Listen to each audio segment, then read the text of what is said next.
Burung hudhud merupakan jenis burung pelatuk yang disebut oleh Allah Subhanahu wa Ta'ala dalam surat An-Naml dan dijelaskan di ayat ke-20-40.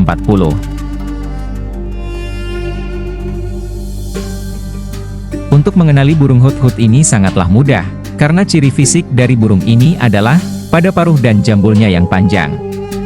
Dari kepala, leher, dada, serta punggungnya yang berwarna coklat, dengan ujung jambul yang berwarna hitam.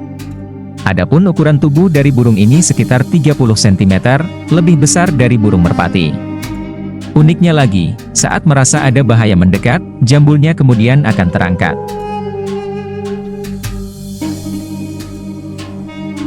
Tidak hanya itu, burung hudhud juga beraktivitas di lahan terbuka, dengan kondisi yang lembab.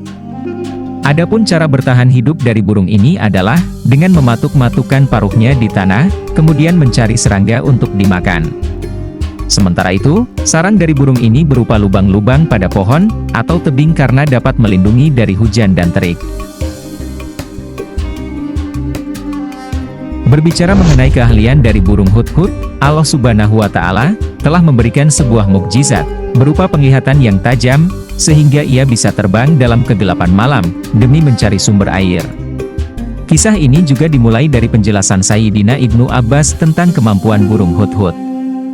Ia menjelaskan,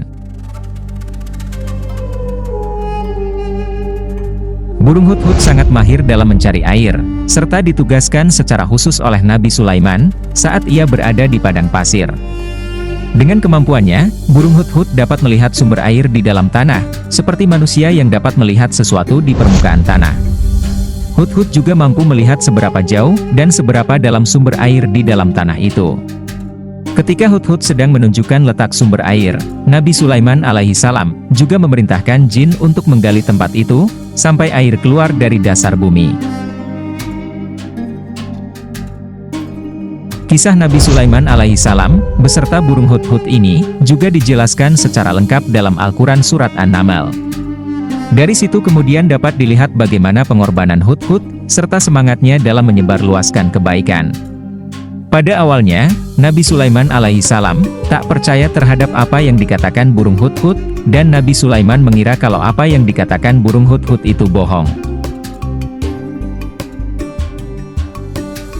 Namun, pada akhirnya Nabi Sulaiman kemudian mengutusnya untuk membawa surat dakwah kepada Ratu Bilqis di negeri Sabak Yaman. Burung hudhud kemudian kembali menempuh perjalanan yang jauh menuju ke negeri Sabak. Namun, itu semua ia lakukan dengan ikhlas. Tak hanya sampai di situ saja, ia juga diutus untuk memastikan surat dakwah Nabi Sulaiman alaihissalam sampai ke tangan ratu dengan aman. Mungkin sebagian orang belum mengetahui secara pasti tentang burung hudhud, serta bagaimana kehidupannya saat masih bersama dengan Nabi Sulaiman alaihissalam. Burung ini juga dikenal dengan kecerdikan, serta kesetiaannya pada beliau. Namun, siapa sangka bahwa burung ini masih hidup hingga saat ini.